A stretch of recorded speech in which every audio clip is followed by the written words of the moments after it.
Hey, what's up, everybody? So I'm just kind of feeling just blah tonight. Nothing exciting really going on here. So I thought I'd just pop on for a couple minutes. I haven't tried to do a live in a while, and I don't know if this one is going to go very well. I don't know if the playback will be good at all, which is the problem I've had with most of my lives, but we'll see. I'll just figure I'd go with it. Feeling kind of just, I don't know. I don't know. I've been really anxious, I guess, lately. Been having a lot of like obsessions, which like if you're autistic or you have OCD or anything like that, you kind of know what I mean.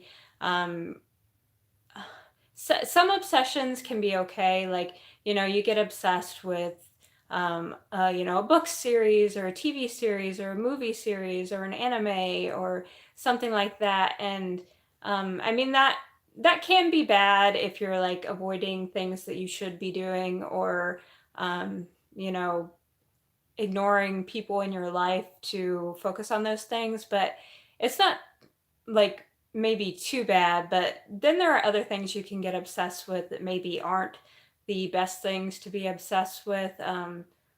Like I don't know how to explain this. I hesitate to wonder like how much I should say because like I don't know. It's kind of weirdly personal, and that I don't want to go in, I guess, too much into detail. But um, I guess I guess I'll say it this way. Like sometimes you can get obsessed with, uh, I guess, relationships and people around you, and you want, um, there are people in your life that you want to, and I'm not talking like sexually here or romantically, but you want to be closer to people, but you don't know how to get closer to people. Like I mean, one problem I have is that I pretty much have kind of a sucky family situation. Outside of my husband, don't feel like I really have family. My sister's dead. My dad's dead. My grandparents are dead. My mom is alive, but we have a really weird relationship because we have a lot of issues from a lot of things that she did when I was growing up. I mean, she was abusive and neglectful in a lot of ways, and she did some things that are very hard to forgive. So there's a part of me that really thirsts for, that family feeling. I want to feel a part of a family. I want to feel like I have, a mom and a dad and siblings. And so when I see that around me and I see that others have that, like it can almost become an obsession, that desire to be a part of it. And yet there's a part of me that's like, I I'm never one to push myself on people. I never am one to like, I'm never going to be the creeper that's trying to like put myself in your family or trying to like insert myself as your daughter or, like your sibling or whatever. I'm not like that. I'm quiet and relatively shy. And so I'm more the one that kind of stands like on the sidelines and wishes I could find a family to belong to, but I never do. I daydream about it. I sometimes I find families that uh, I that they feel like they'd be the perfect fit if only I'd been born to them, or if only somehow, like even though I'm an adult now, I could be adopted by them, like that'd just be the perfect situation. And I know that it's unhealthy to focus too much on that, but it is like an aching hole when you feel like this need for, family relationships that you don't have, and some that you never had, really. I mean, my family relationships were always strained. It, I loved my sister very much. I really did, but because of my mom has a lot of narcissistic qualities.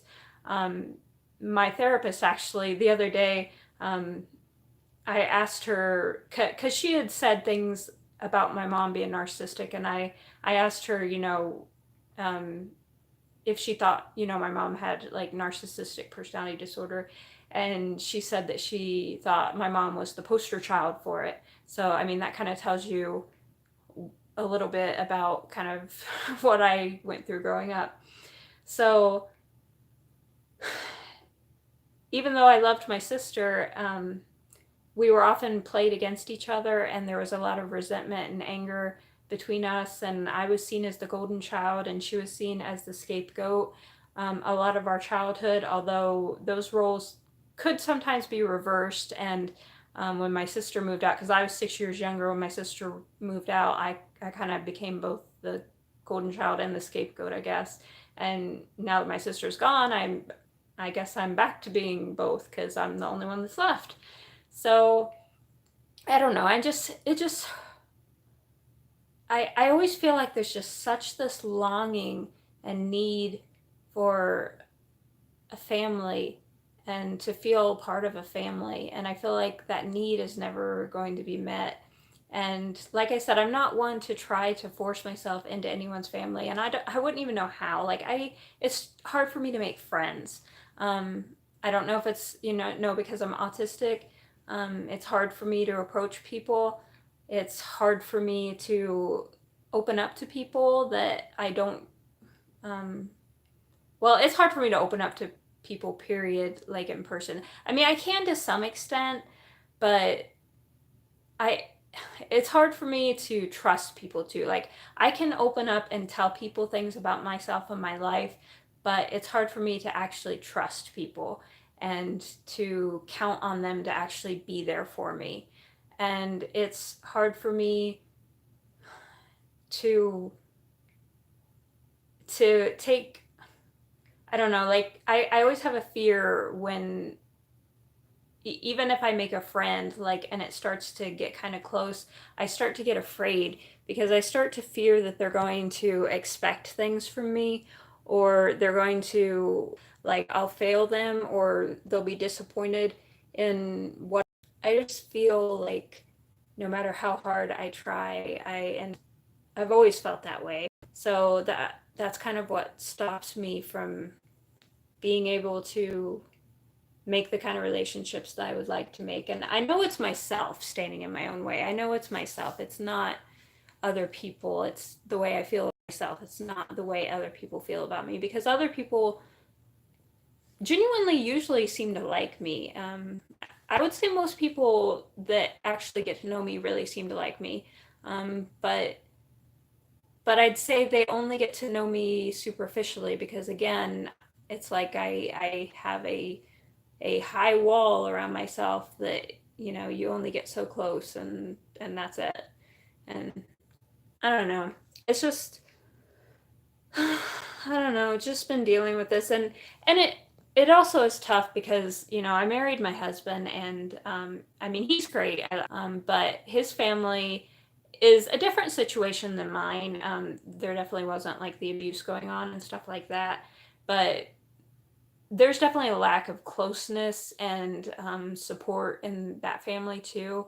I don't feel like most of his family is really there for him if he needs them emotionally or financially or anything like that. Even though he has a large family, he's pretty much on his own too. So it's kind of like the two of us against the world, which I guess that's romantic in a way, but it's also kind of sad and lonely. And um, I think both he and I, because of our family backgrounds, we have a tendency to be kind of avoidant in relationships. Even with each other, we can be avoidant and kind of each other away. And I think, it's hard for us to, you know, just be fully open and vulnerable and trusting to anyone, even each other, even after all these years, even though we know we can trust each other and we know that, that we'll be there for each other. And if after 16 years of a happy marriage, we still struggle to truly be open with each other all the time, like, you know, how much hope is there that, I'm gonna find that with other people? Not much, I don't think. I don't think there's a whole lot of hope. And that's just how I'm feeling. Um, I see a lot of you. I saw someone come in earlier, and I see a lot of you didn't come in today, which I understand because, like, I don't do this regularly, so there's no way a lot of you could have known I was going to live stream. But if I do start doing this a little more regularly, like, I hope that some of you will come by maybe once in a while. And if not, maybe watch the replays. Hopefully they won't be too blurry. And you can tell me just what you think, comment anything that you want to share, or I don't know, whatever's on your mind, just feel free to share it. You know, hopefully your family is a better situation than mine, but if not, then we can commiserate together. And I'll talk to you later, guys. So, bye bye.